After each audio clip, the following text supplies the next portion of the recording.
Om Namo Bhagavate Vasudevaya. Om Namo Bhagavate Vasudevaya. Narayanam Namaskrita Naram Chava Narottamam Devim Saraswatim Vyasan Tatto Jayam Uddirajat. Before reciting the Srimad Bhagavatam, which is the very means of conquest, one should offer respectful obeisances unto the personality of Godhead Narayan, unto Narayan Rishi, the supermost human being, and Mother Saraswati, the goddess of learning, and to Srila Vyasadeva, the author. Shrovatam Svakata Krishna Punya Shravana Kirtanaha Ritayantabstu Abhadranam Vimoti Sritsatam. Sri Krishna, the personality of Godhead, who's the Paramatma, the super soul in everyone's heart, and the benefactor of the truthful devotee, cleanses desire for material enjoyment from the heart of the devotee who has developed the urge to hear his messages, which are in themselves virtuous when properly heard and chanted. Nasta Paresha Bhadreshu Nityam Bhagavata Sevaya Bhagavati Uttama Shlake Bhaktir Bhavati Naishtaki. By regular attendance in classes on the Bhagavatam and by rendering of service to the pure devotee, all that's troublesome to the heart is almost completely destroyed, and loving service unto the personality of Godhead, whose praise with transcendental songs is established as an irrevocable fact. Today we're reading from the 10th canto, part 2, 40th chapter, 6 and 7. So, what do you have up there? You have 6. So we'll do 6, and then I'll read 7 without the repetition. Okay. Eke tvakila karmani sannyasa pasanam gataha jnanino jnana yagdena yajanti jnana vigraham eva tvakila karmani sannyasyo pasanam gataha jnanino jnana yagdena yajanti jnana vigraham eke tvakila karmani sannyasya pasanam gataha jnanino jnana yagdena yajanti jnana vigraham.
Mataji's?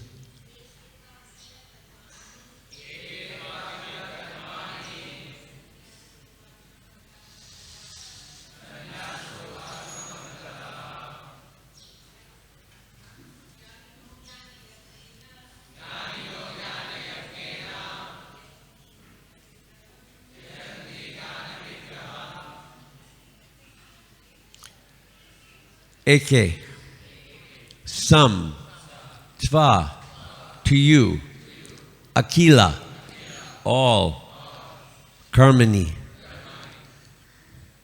karmani, thank you, activities, sannyasya, reigning, upashanam, peace, gataha, attaining, Gyaninaha, pursuers of knowledge. Yana yagnena, by the sacrifice of cultivating knowledge. Yajanti, they worship. Jnana vigraham, the embodiment of knowledge. Translation and purport by His Divine Grace, E.C. Bhaktivedanta Swami, Srila Prabhupada Ki. In pursuit of spiritual knowledge, some persons renounce all material activities and, having thus become peaceful, perform the sacrifice of philosophic investigation to worship you, the original form of all knowledge. Just to remind you, this is Akrura's prayers. So he's speaking. Purport. Modern philosophers pursue knowledge without bothering to worship the Supreme Personality of Godhead. And thus, they naturally end up with meager, if not trivial, results. I'm going to read text 7, which is for today also. Anye cha samskratamano vid. I'm just going to read it because we did the other one. Vidina bitenena te yajanti svamayastvam vai bahu murti eka murtikam. Anye. You can repeat. Anye, others, cha, and samskrita, purified. Atmanaha, whose intelligence, vidina, by the injunctions of such scriptures as the Pancharatra. Abhihitena, presented. Te, by you, yajanti, worship. Tvat mayaha, filled with thoughts of you. Tvam, you. Vai, indeed. Bahumurti, having many forms. Eka murtikam, having one form. Translation and purport by His Divine Grace, A.C. Bhaktivedanta Swami, Srila Prabhupada.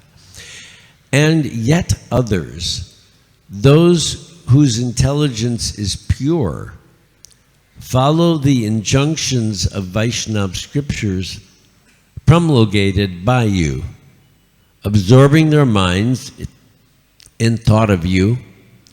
They worship you as the one Supreme Lord manifesting in multiple forms. Purport. The word samskritatmanaha, but they whose intelligence is pure, is significant here. It implies that the worshippers mentioned before have not completely purified their intelligence of material contamination and thus worship the Lord indirectly. Those who are purified, however, directly worship the Lord either as the Supreme Personality of Godhead, Lord Krishna, or as one of His various plenary forms, such as Vasudeva, Sankarshan, Pradyumna, or Aniruddha, as indicated here. Om Agyanantamarandasya Ganakana Shalakaya Chakshu Unmilitam Jena Tasmai Shri Gurev Namaha I offer my humble obeisances to the lotus feet of my spiritual master, who has opened my eyes, blinded by the darkness of ignorance with the torchlight of knowledge. Well, this is the Sunday crowd, so I want to I would like to give a little context to what we're reading. We're reading this chapter, which is prayers from Akrura. Who is Akrura? Akrura, of course, we know, as most of us know, is the uncle of Krishna. And he was being asked by his cousin, Kamsa, to go to Krishna and Balaram in Vrindavan and entice them to come back to a rigged wrestling match where they would be brutally murdered. Now try to get inside the heart of Akrura. Akrura is a pure devotee. He actually was the king of Mathura before Kamsa. He had fought with Krishna in the battle, I think the Battle of Jarasandha, and he had proven his valor, his dedication, and his love for Krishna. Now he's put in this very awkward position of satisfying the request of the very powerful Kamsa, a request that came not with a spoken threat, but with an implied warning that if you do not do this, I'll kill you too. He'd already killed all of the children of Devaki, and he was desperate to find out where that 8th child was. He finally gained knowledge. Now he was about to hatch a plot because all of the demons that he sent had proven useless against the power of Krishna and Balaram. So here's this great soul, full of virtue, and he's wanting to see Krishna, because every devotee wants to always be in the presence of Krishna. So he took it at the invitation on one side. Wow, I have reason to go find Krishna and Balaram. And on the other side, if I don't do what this evil cousin of mine is asking, I'm going to be murdered. So he's got this terrible angst going on, and because of his faith, he had supreme confidence that no matter what Kamsa would try to do, Krishna and Balaram, they would always remain victorious. So he was torn, but in the same time, he was pulled by both by his attraction to Krishna and his faith in Krishna's supreme power. So this was his state of mind, kind of when he was finally going across the Jamuna and finding Krishna and Balaram where? In the field with their cows and cowherd boys, and the gopis lurking in from the distance, because that's where Krishna is to be found, with the cows and his friends, because that's God. Gets to do what he likes. So he finds them there, but the gopis come, and they're, all the milkmaids, they're very upset and angry. How dare you try to take Krishna away from us? But he prevails in spite of the resistance, and he's to bring Krishna and Balaram back to Mathura for this battle. Now, I like unpacking these verses, but in this case, in my unpacking, I became very interested in Akrura. Most of you probably have enormous vaults of knowledge about the characters in the Mahabharata. Is that right? Raise your hand if you think you know a lot about the Mahabharata and all the characters. 1, 2, that's not a lot yet. Okay. So you didn't get, your parents didn't give you the stories, read you the stories of the Mahabharata when you were young? You didn't get the comic books? No comic books? Yes, you did. Okay, you got the comic books. So I got very interested. Who is this Akrura? What? Why? How did he get to the status where even in Vrindavan today considered probably there's so there's perfect, more perfect, and most perfect. So it's considered one of the greatest places of tirthas of pilgrimage. There is the place where Akrura. I think what was that pastime there? It's called Akrura Ghat. It's in Mathura, and Lord Krishna and Balaram gave darshan there to Akrura in the form of Lord Vishnu and Anantasesh. And the Ghat is considered, when you go there, you can wash all your sins by taking bath there. I don't know if that's, more percentage of sins than the Ganges and Jamuna. I'm not sure how it all works. But every time I go to Puri, I find that there's a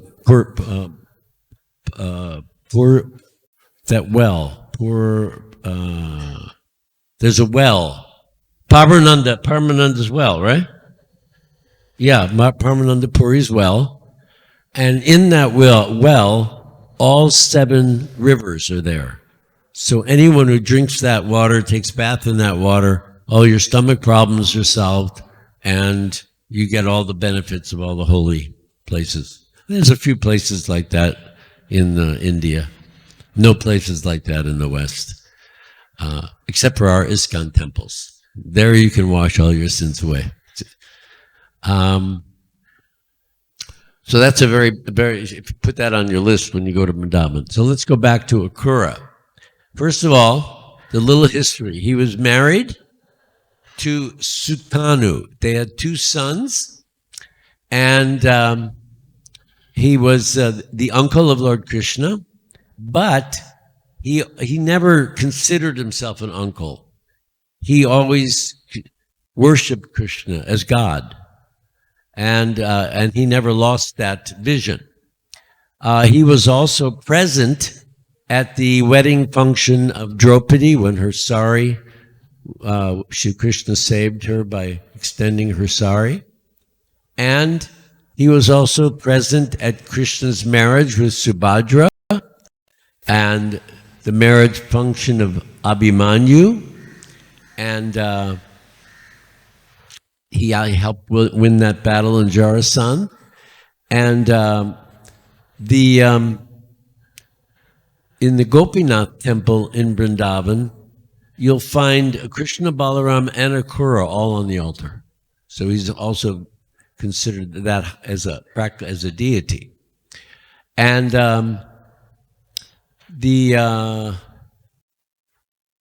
when Kamsa asked that Akrura bring the Krishna and Balaram to Dhanaraga festival, where they were going to hold that, that's where he schemed to have them murdered. And therefore, Akrura was very, very excited at the prospect of meeting Krishna again. However, he was terribly torn. And in that way, Akrura is offering his prayers in that mood. Oh, I have to do this. I have to invite Krishna to this battle, but at the same time, it's going to be a great battle to watch. It's kind of, you're torn between these two things. And it shows that the value of prayer in approaching the Supreme Personality of Godhead is the highest welfare in this age of Kali. Remember that Akrura, by the way, was born in the Dwapara Yuga. He was born long before the Kali Yuga started.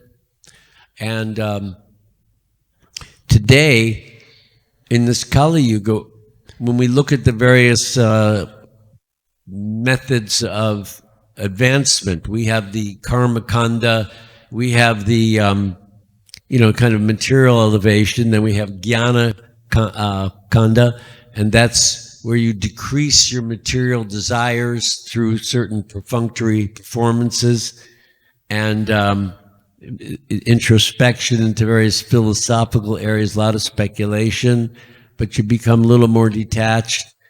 And then you have this upasana kanda, this worship of the Supreme Lord. And what Srila Prabhupada did was, as he explained, he says, I put you on the jet plane. This is the fast route back home, back to Godhead. No, you're not, trudging down a trail over mountains and rivers and oceans. This is the Harinam Sankirtan, seva to Krishna, purifying one's mind and intelligence through the process of this Vaidhi Bhakti. That accomplishes all of the other goals and objectives of any of the other systems. And I think that in the beginning, when people like myself joined, we didn't really even know all these terms. We didn't know anything about the Mahabharata or what to speak of the characters and their feelings within that story. And yet, we gained almost immediate faith. So many people, under the kripa, the mercy of Srila Prabhupada, it just showered upon us. So I'm thinking, weren't we lucky then? We were so lucky. We had all that mercy. But as I travel throughout the world, and particularly in India, I noticed that there are a lot of people who have the same sudden spiritual awakening. They recognize in their heart by some mercy that yes, Krishna, that cowherd boy, Govinda, Gopal, he is the supreme reality. He is this, as this chapter has stated, Brihadananda and Gopi Purana stated, the summum bonum of all spiritual paths. The example of, rivers falling to the sea, to the ocean. It's true, there are many paths to Krishna. But if you have to spend lifetime after lifetime navigating all those tributaries, you'll forever be stuck in the material world. But if you take the simple path of Krishna consciousness, Vaidhi Bhakti, not really Bhakti because everybody uses the word Bhakti now, but if you take that simple path of chanting the holy names, then what I saw when Ram Rup was leading this kirtan this morning, and I saw the spirit rise up, and people started to dance. They weren't dancing in the beginning, right?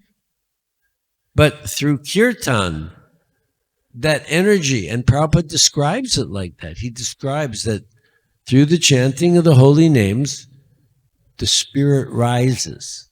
And therefore you must get up and dance. You can't sit down. Your body is infused with the spiritual energy. Now, some of you may say, well, that didn't happen to me. It's a process of purification. It takes sometimes one day you feel like dancing, another day you may feel like sitting. But in the long run, over a period of years, that spirit rises up so that as long as you're doing seva, as long as you're in service, you feel that energy, you feel that spiritual bliss. And that's the nectar for which we are always anxious. As human beings, we want to experience pure happiness, pure, unadulterated, incessant, enjoyable bliss. And that's what Srila Prabhupada has given as a promise to all of his students, to all of you. Because Srila Prabhupada's mercy continues, as I said. It continues spreading quickly, rapidly. I just was in Delhi, and the New Dwarka temple there, it's going to be the largest temple in Delhi. And that's number 11, right? Yeah. You look at the concrete and steel going up, and you see not concrete and rebar, but you see the donations of spirit from so many supporters. That's what you see. When you see a temple, try not to see just the marble, the columns, and the beauty, the gold leaf. Try to see that all is sustained. This temple is sustained because it's alive. I'll give you a very good story. When Srila Bhaktisiddhanta was in Puri, he was walking with his disciples, and they passed a bunch of lepers. And nobody gave anything to those lepers. So he stopped everyone. He said, why you didn't give some paisa to those lepers? And they quoted, charity in the mode of goodness, charity in the mode of passion, charity in the mode of ignorance. We're transcendental to charity in the material world, right? Anybody else feel that way? We're transcendental to charity, right? Raise your hand if you feel that way. Okay, 2 people, me and this other guy, 2 honest guys in the room. So he said, who is their father? To his disciples. And they said, well, Krishna is their father. And he said, and who is your father? Yeah, Krishna is also our father. So he said, what does that make you with them? You are brothers and sisters. And if you don't give to your brother or your sister, your heart will become hard. And if your heart becomes hard, why Krishna wants to stay there? This is the hallmark of a great acharya, that he understands that bhakti is independent. Bhakti is not a servant of Shastra. Shastra is a servant of bhakti. And that's what Prabhupada taught us. By word and by deed, he taught us, the Shastra is there, but by deed he taught us how it's applied according to place, desha, time, kala, and event, patra. So that lesson that he gave to us is in a similar mood of great personalities like Akrura. You can just imagine what a beautiful heart this man had. Everybody loved him, except Kansa, of course. He was revered, he was valiant, he was devotional. Now he's on an altar in the Gopinath temple because of his status as such a great, of course he was the uncle of Krishna. That didn't, little nepotism didn't hurt. But that's the sign of greatness, all the qualities of the pure devotees.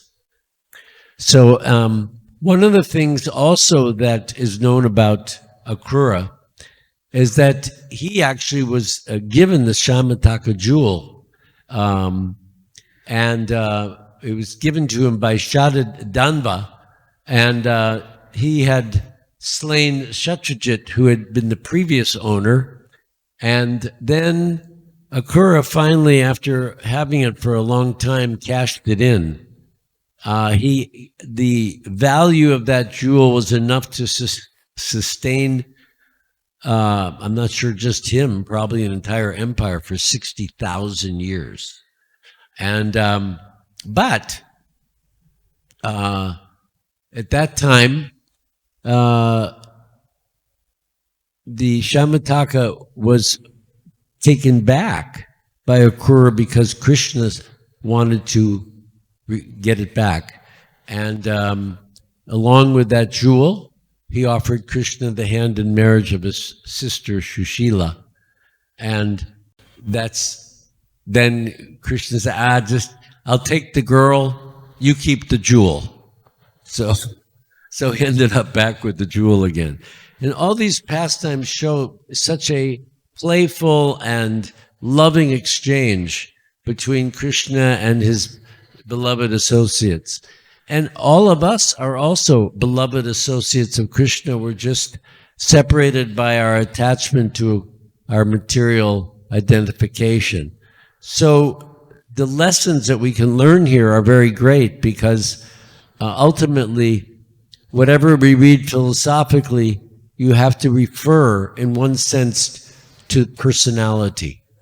If we just go with the gyan and we don't go with the feeling, then we're going to miss what is the mood of bhakti.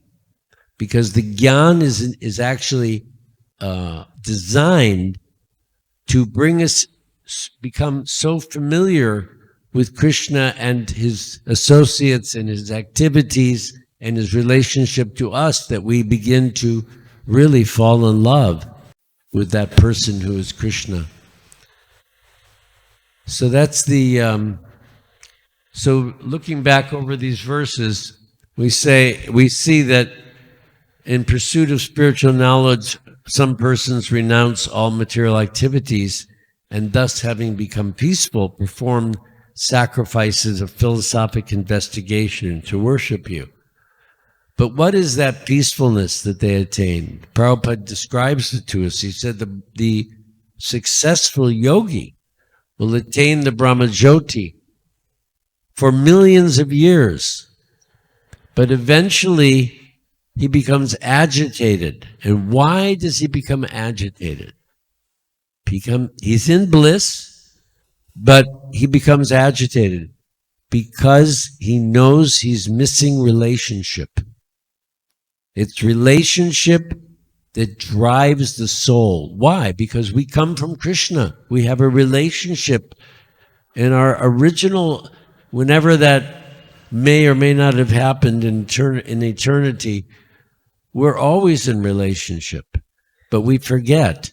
So then the yogi descends back and he's trying to find, friends or lovers or anything to find relationship. And that's why relationship amongst yourselves, that's where you get to practice relationship. And it's not easy, especially in ISKCON, not easy. But especially when you're living together, all together. But that's really where you get to practice your relationship with Krishna. Someone said to me, I was at the Govardhan Japa retreat, and it was said, one of the questions asked was, well, I don't really know how to love Krishna or the deity, or I can't, and there were some answers offered of how, through practice and through this and that. But I couldn't help think in my mind that, well, that's an obvious answer. You may not see Krishna beyond just the marble of the deities, but you can experience Krishna in the heart of your people, your friends and people you meet. And in that way, if you put out the kind of energy that is Krishna conscious, you'll see that energy come back. And then you'll get to know Krishna through the devotees. And remember, the non-devotees, they're also devotees. They're just covered. And devotees, we're aspiring devotees. As I say, aspiring and perspiring. We're aspiring devotees, so we're also in a clearing stage. So You don't have to worry. Oh, I'm only going to see Krishna through a devotee, because eventually you see everybody as a devotee, and that's the beauty of books distribution. Because when you go out and you're trying to distribute a book to a stranger, you have to see that that's a soul that's imprisoned in a body, and that soul is dying to get out. And you're there to relieve them. And you can see when they respond, when they take the book, when they're interested, you see the reciprocation between yourself and Krishna. It's probably one of the most effective ways to develop your relationship with Krishna. I remember when I was trying to distribute books back in the cold days of New York City in the winter, and we'd be out there, snow flurries coming. We'd be out there with our books and magazines. Those days there were small books and we had magazines. And that was the mood of every brahmachari and every brahmacharini there. We're just waking up. Jeev jago, wake up, sleeping soul. You are on the lap of the witch called Maya. And that was our refrain. We didn't have a lot in those days. We only had a few books and some, magazines, but it was enough.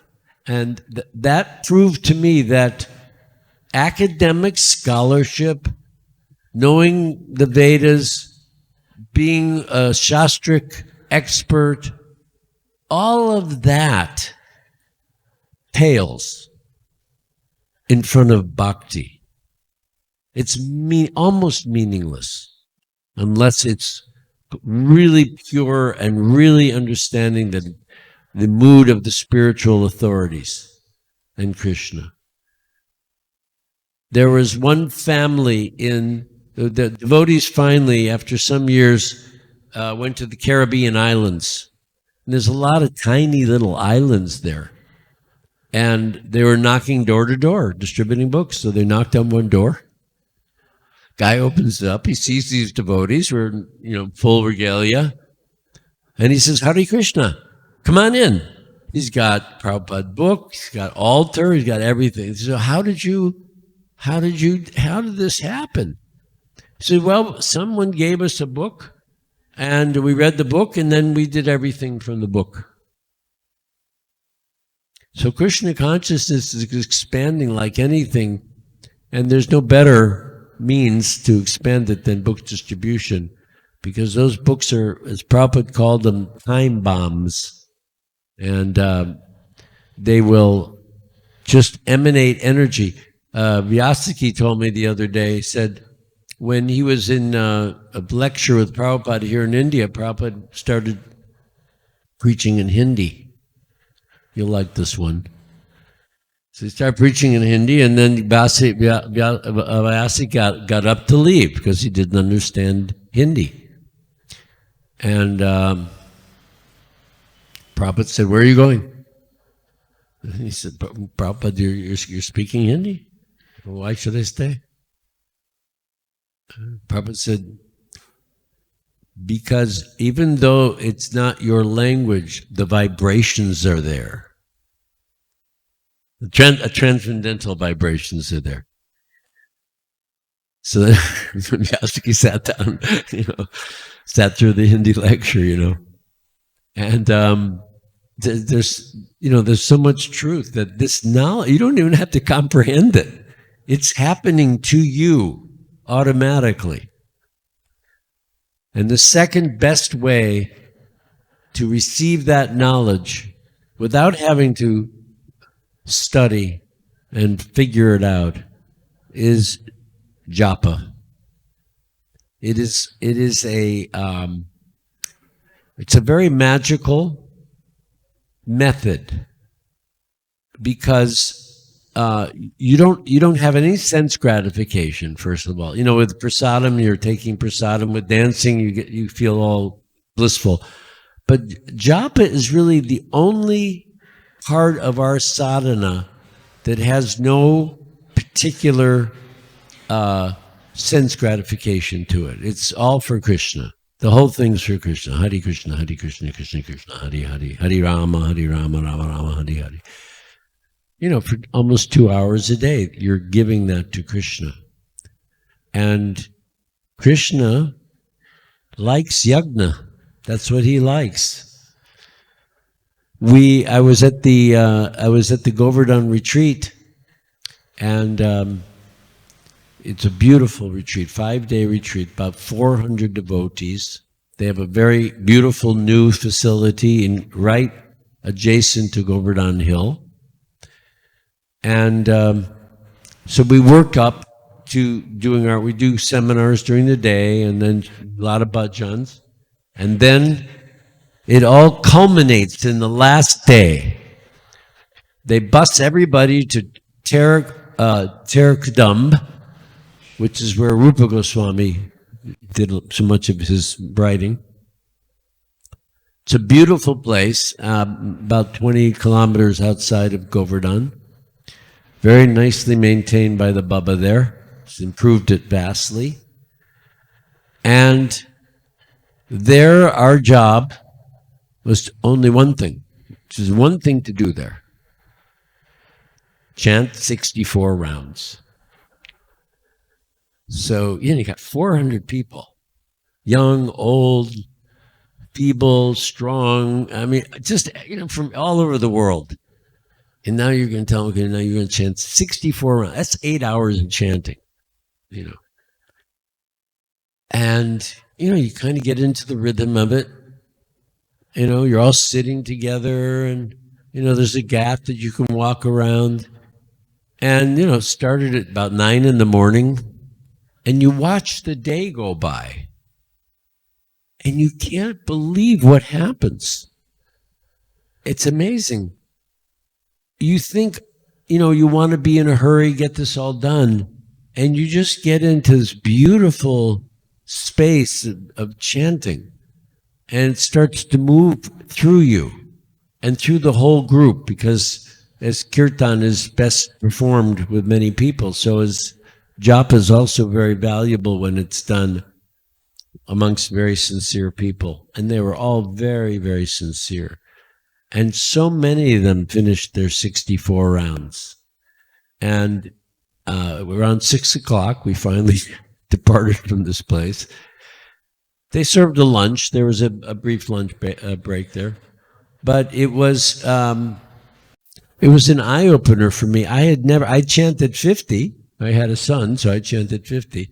But I'd never chanted more than 50.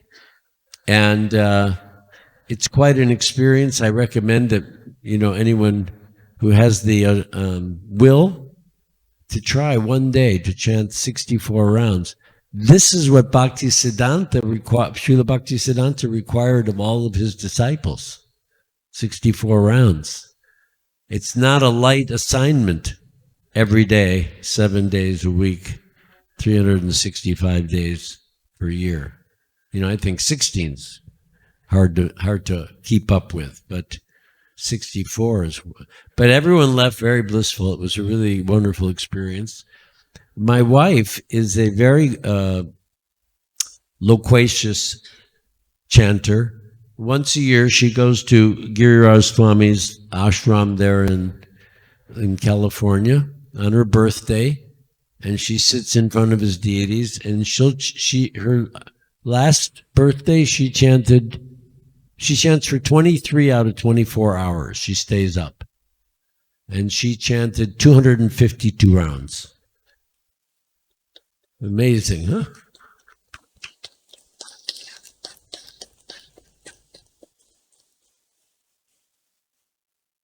And she chants pretty good quality rounds. It's not like... So, these great acharyas that, Haridas Thakurs and all the others, they've shined a bright light on our futures. And great personalities like Akrura, whose hearts are so full of compassion and love, and have such a noble sense of duty. These are the people that we want to associate with, either through reading his beautiful prayers, which are, I mean, these two verses, you know, I mean, we could talk about these all day. There's so much in here. And one thing that it says, and yet others, those whose intelligence is pure. Prabhupada speaks about sincerity. 9 times out of 10, I've looked this up in Vanipedia, 9 times out of 10 he says sincerity and intelligence. Both have to be there. And that's really something to meditate on, is sincerity and intelligence. Akrura obviously was most intelligent because he knew Krishna was going to defeat these wrestlers of Kamsa.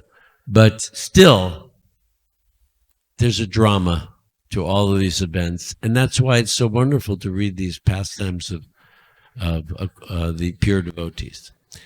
So maybe there's some questions in the last remaining minutes? Or comments? Comments? Yes. Give that man a microphone.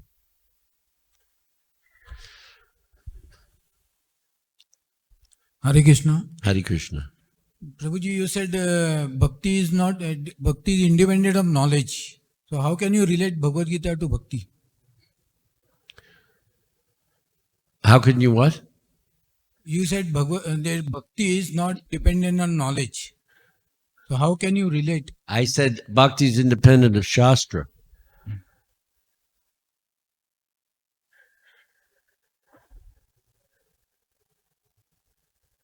It's an important distinction, because knowledge can be applied to both Gyan and Vigyan. The Shastra is something that we understand through the authorities.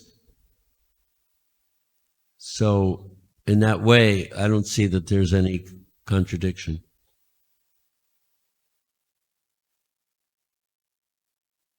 Because intelligence is the reflection of knowledge. No? No, intelligence is a reflection of purity. Because in normal practical life, people say is knowledgeable means is intelligent. So There are many devotees who are not that intelligent materially, but they act on a level of practically pure devotional service. There's no restriction. Even the animals in the Jharkhand were dancing in ecstasy. That was an expression of their intelligence. Thank you. You're welcome.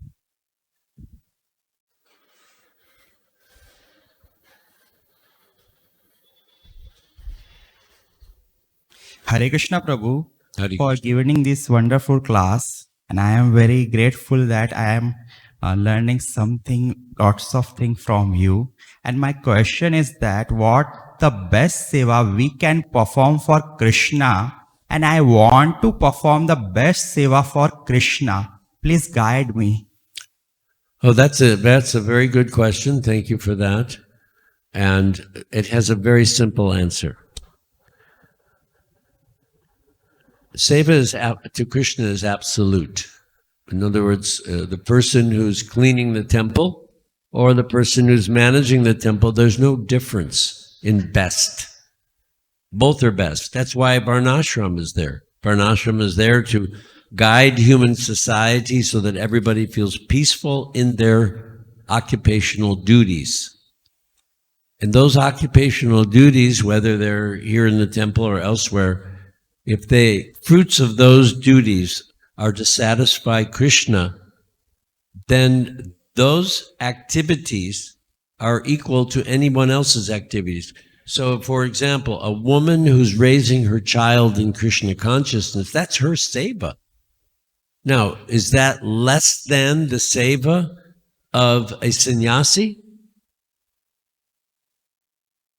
Tell me, is it? Yes. It Good. is? Yeah, it is. It's less? No, it is not less. It's not less. No, it's the same.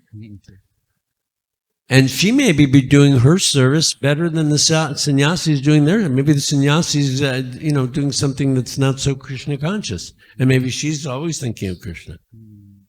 So it all depends on consciousness.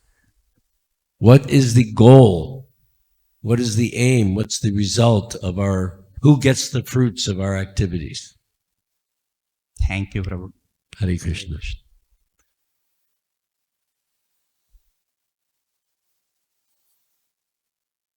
Hare Krishna, Prabhuji. Hare Krishna. So, as you narrated the pastime of Srila Bhaktisiddhanta Saraswati Thakur walking with his disciples, so many times when we go out and we meet these beggars on traffic signals, so we also feel like giving something, and when we don't give, seriously, we feel like hard-hearted. But what can we do? We know that they are going to use that money for eating non-veg or intoxication, and there is a big racket going on. So what would you suggest in that case? And most of the time it's not practical to carry prasadam, lots of prasadam, because that's one argument we always hear, that carry prasadam if you can't give money. So what is your suggestion on this? Well, first, very few people know, but Prabhupada had his servants carry paisa with them, and he would give. He would have them give, not to everybody, but that was his practice. I can't say whether it was a practical practice to keep people at bay or that was meant for some example for us. I don't know, but there is that example. Also, he provided for his own family, even in his will, So there's always a consideration of others, even though they're not devotees. They not active devotees. Any act of kindness is always reciprocated, even in terms of punya. It always comes. But the best thing to do is to have two really good solutions. One is, you have these little candies that are offered, and you can give candies out.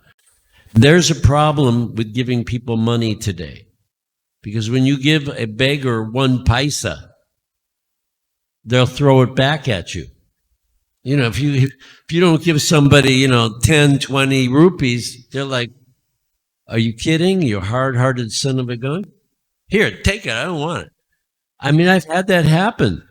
I've seen that happening, not just because I have a white body, but because I've seen it happening. So in this age, it's very hard to give money. So best thing that I came up with is to give cards to people, inviting them to the Sunday feast. Hey, please come. You might be hungry. Come to our feast. Here we go. Now, I don't know if you want a whole horde of beggars showing up at the Sunday feast, but at least that'll get you out, keep your heart soft. If it happens, if you get too many, you can stop giving out the cards. Or no, you can give out cards, but with the Chaupati address on it. It's like, okay. Okay, send them out to Mira Road, send them to or Thane. Now they have a temple coming up there. Yeah. Any other questions? Well, it's 9:00, so it's cutoff time. Means what? What does 9:00 mean to all of the devotees here in this Shishirada Rasapihari temple? 9:00 means Mahaprasadi Govinde. That's it. Let's not keep prasadam waiting. Hare Krishna, thank you very much.